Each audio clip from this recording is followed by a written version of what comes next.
Methods for raising capital for public limited companies. 1. Initial public offering IP. An IPO is the transition of a privately held company to a public one, achieved by issuing new shares and selling them to investors through a stock exchange. 2. Secondary offering.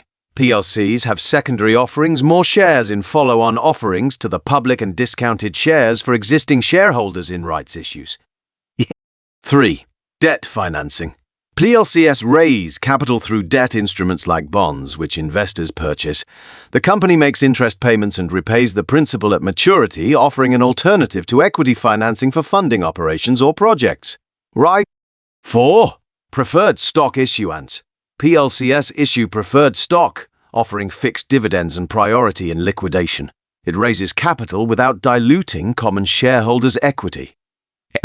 5. Private placements.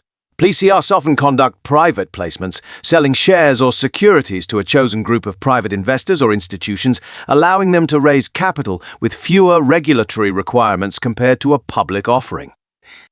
6.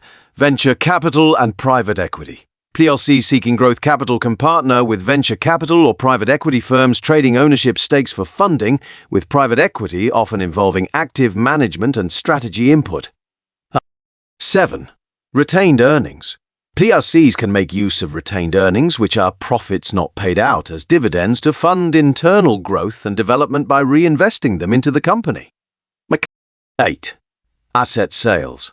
PLCs can generate capital by divesting non-core assets or subsidiaries, a strategy that releases funds for the core business or strategic initiatives. 9. Crowdfunding. Certain PLC may consider using crowdfunding platforms to secure capital from numerous small investors, though this approach is less typical for PLCs and is more suitable for specific types of businesses. 10. Strategic alliances and joint ventures. PLCs can enter into strategic alliances or joint ventures with other companies to access capital and resources for specific projects or collaborations, stated the reference material. 11. Loans and credit facilities. PLCs can secure loans and credit facilities from financial institutions to meet short-term funding needs or to finance specific projects. Mention the reference material.